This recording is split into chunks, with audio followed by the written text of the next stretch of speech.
नमस्कार, जनता न्यूजमध्ये आपलं स्वागत आहे. वनतारा प्रशासनानं जनतेच्या भावनांचा अपमान करत, श्रद्धेचा आणि परंपरेचा अवमान करत माधुरी हत्तीनीला नांदणी मठातून अचानकपणे हलवलं. या प्रकाराने सर्वत्र संतापाची लाट उसळली आहे. श्रद्धेचा आधारवड हिरावला गेल्याचं दुःख जनमानसाच्या काळजावर खोलवर पाझरत आहे. याच दुःखातून या अन्यायाविरोधात आणि माधुरी हत्तीला न्याय मिळावा या मागणीसाठी भिलोडीत एक मूक पण अत्यंत प्रभावी मोर्चा निघाला. तोही सर्व धर्मीयांच्या ऐक्यानं, श्रद्धेनं आणि शांततेनं. नांदणी मठाच्या आधिपत्याखाली येणाऱ्या 768 गावांपैकी भिलोडी एक महत्त्वाचं गाव आहे. येथून उठलेला आवाज लाखोंच्या भावनेचा बुलंद हुंकार होता. भिलोडीतल्या वरच्या जैन बस्तीपासून प्रारंभ झालेल्या या मूक मोर्चात काळ्या झेंड्यांनी विरोधाचा सूर चढवला होता. काळजात असलेल्या वेदनेचा हा प्रतिकात्मक आविष्कार होता. माधुरी हत्ती जी केवळ एक प्राणी नाही तर जैन समाजाच्या श्रद्धेचं, भक्तीचं आणि पूजेचं प्रतीक होती.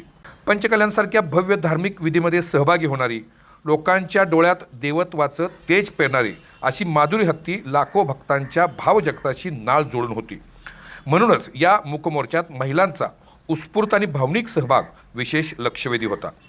भिलोडीच्या प्रत्येक गलीतून निघणारा हा मोर्चा जणू श्रद्धेच्या रक्षणासाठीचा जाहीर संकल्प होता. पलूस कडेगावचे लोकप्रतिनिधी आमदार डॉक्टर विश्वजित कदम स्वतः या मोर्चामध्ये सहभागी झाले. त्यांनी वनतारासारख्या खाजगी अभयारण्यात हत्ती देण्याच्या निर्णयावर कठोर शब्दात आक्षेप घेतला. पेठाने सुद्धा केस दाखल करत असताना असं म्हटलं गेलं की या आपल्या माधुरी हत्तीला हे वनतारामध्ये देण्यात यावं आणि सर्वोच्च न्यायालयाने सुद्धा या ठिकाणी या घटनेमध्ये जो काही आदेश दिलेला आहे त्याच्यात असं स्पष्ट सांगितलंय की हत्तीला आपल्याला वनताराला द्यायचं. या पूर्वीच्या घटनांमध्ये असं कधीही हत्ती जेव्हा एखाद्या संस्थेतनं आपल्याला रिकामा किंवा सोडवायचा असेल तर कुठल्या तरी दुसऱ्या संस्थेला द्या असा कधी आदेश नाही. तर कोल्हापूर जिल्ह्यातून आणि खास करून ह्या आपल्या मठातून त्या माधुरी हत्तीला नेणं आणि ते वनताराच्या ताब्यात सुपूर्द करणं हे निश्चितपणे कुठेतरी काहीतरी ह्याच्यात चुकीचं होतंय हे आम्हा सगळ्यांचं मत आहे. आणि म्हणून माझा आपल्या सर्वांना विनंती आहे की आज मी आणि आपले सांगली जिल्ह्याचे खासदार विशाल पाटील आम्ही तिथे नांदणीमध्ये महाराजांची भेट घेणार आहोत. सांगली जिल्ह्याच्या वतीने, पलूस कडेगावच्या वतीने आणि सर्व जाती धर्मातील लोकांच्या वतीने आम्ही ही जैन समाजाच्या बांधवांच्या पाठीशी खंबीरपणे उभे आहोत.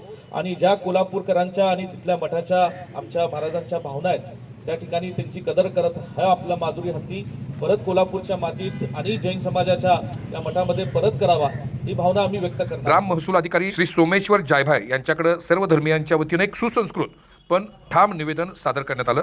त्यामध्ये लोकभावनेचा सन्मान राखत माधुरी हत्तीनीला पुन्हा नांदणी मठामध्ये पाठवण्याची आर्त विनंती करण्यात आली.